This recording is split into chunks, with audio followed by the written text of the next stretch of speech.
Guys, this is likely going to be a shorter video, maybe less talking. My cat has just passed, which is why this video comes late, and I'm still affected by it. So I'll still share some points of interest, but generally I'll just leave you to admire the detail in the paint apps on your own, and you'll see how the two create a model that I think is beautiful in its apparent simplicity. So first of all, I guess we have our answer. PNSO is indeed on a ceratopsian streak. And while it might disappoint those hoping for a return to diversity of a few years ago, I don't mind so much. And to those of my friends who were having a laugh at my expense when they enjoyed PNSO's theropod spree, I'll just say to you, 风水轮流转, and it's my turn to enjoy this ride, ceratopsians often being my second favorite dinosaur group. Now coming off Stellosaurus, we have Coronosaurus. Originally named Centrosaurus brinkmani, it was renamed after phylogenetic analysis. The name means crown lizard, deriving from the Latin corona, which means crown. Interestingly, our recent Stellosaurus was named after a star, so both are astronomical. On the other hand, Garrett and Sabrina point out that these are also the names of beers. So we'll have to wait to see what Dr. Ryan names his next ceratopsian to guess at his proclivities.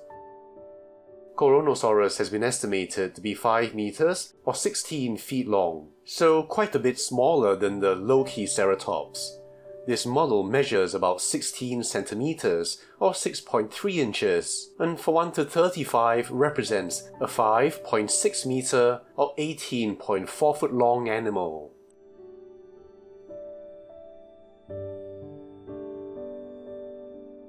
And this model weighs 124 grams or 0.27 pounds or 4.4 ounces.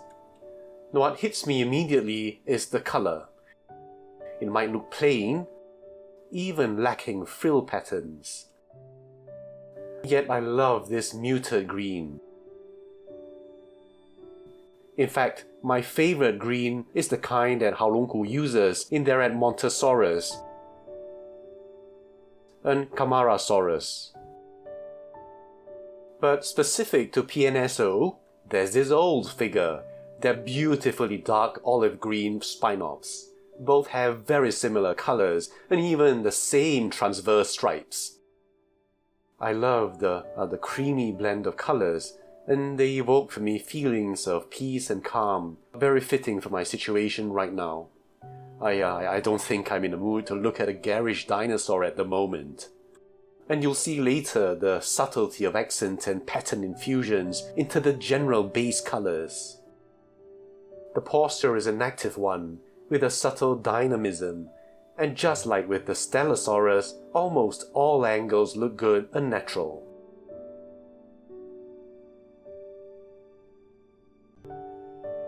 Let's look at the head right now. I think you can immediately see there's something very strange going on here in the parietal. You see here the curved P1s, but then, where you'd expect to see the P2, you instead get a kind of composite epiparietal. There's the P2, but also the extra spine-like ossifications. In fact, some invade downwards, making both the P1 and the P2 into almost a kind of a compound structure.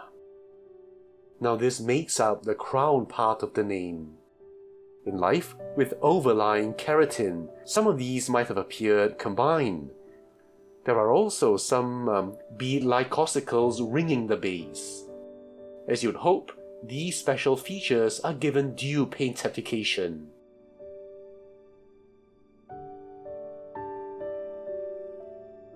I like the way this very dark brown almost outlines the various bars. And then the dark just kind of bleeds outwards from that. You see how these lighter colors in the frill act as a nice highlight, creating a nice focal point without needing vulgar stripes and markings. Now, colors aside, you can have a look at these textures here and elsewhere. I especially like the scalation in the frill, particularly where it's dark. The variety of the sizes alone is so rich, and see how fine these ones are in the frill.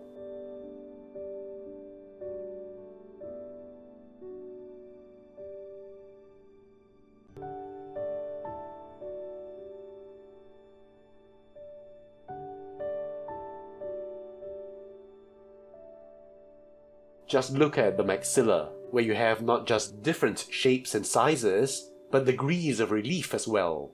Different levels of demarcation lend it an added sense of realism. A look at the nasal horn now.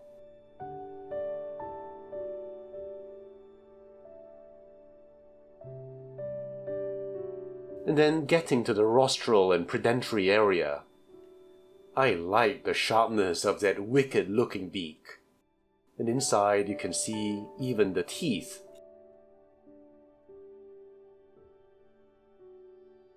Overall, just really liking the darkness in the face and the head. Now for the rest of the body, I just need to do a scan for you to look at the beautiful texture. Really minute scale details in many places. Really like the construction in the lateral two fingers.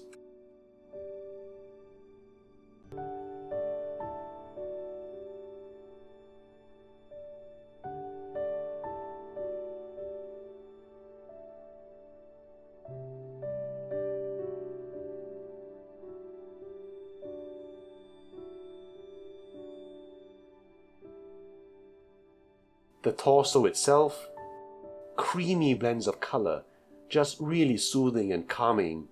I just feel like I really need this right now.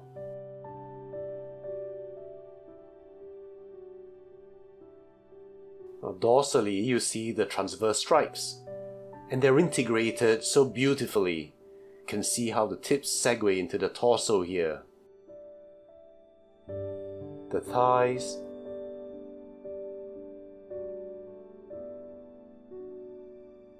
the legs, the feet,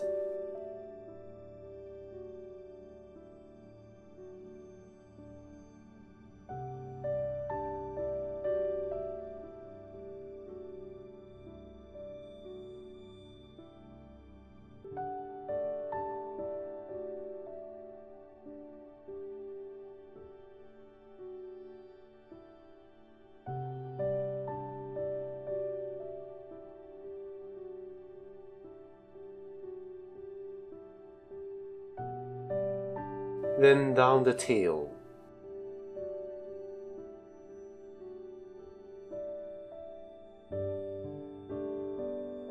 Alright, let's look at some comparisons. First up, the PNSO Spinops. You can see how similarly they're painted. I love this one. You really see the creamy blends here already, including some nice fine detail. And I wondered how it would look with today's standards. And now we have the Coronosaurus, answering that question authoritatively.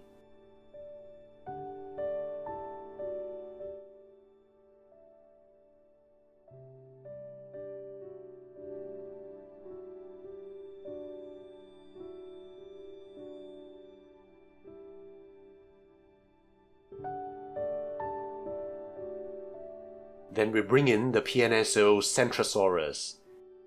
And it's obvious how different Coronosaurus looks. I'm reminded of how disappointed I was with the muddy paint application for such an important ceratopsian, the namesake of the Centrosaurians. Today's colours would have been much nicer on it. Rounding out the Centrosaurini tribe, let's bring in the Haulongus Styracosaurus.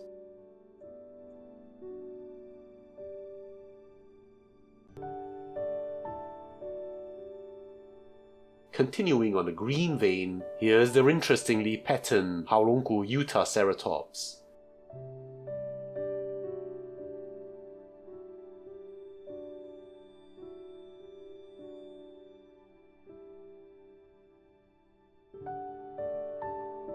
And the cute and delightful Haulongu Chasmosaurus.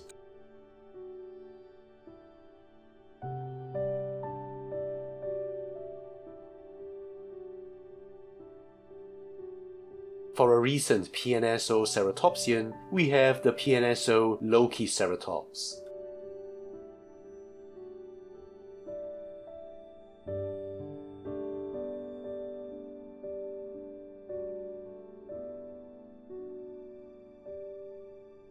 And finally, let's bring in the PNSO Wilson T-Rex and the Cameron T-Rex.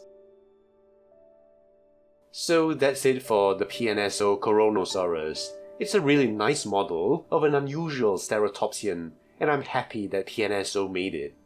I don't believe it's been made before, and to have it in such soothing, peaceful colors is a nice touch in an animal that must have been generally peaceful as well. And the green on an herbivore is just so on brand. So that's it for me, and I'll see you in the next video.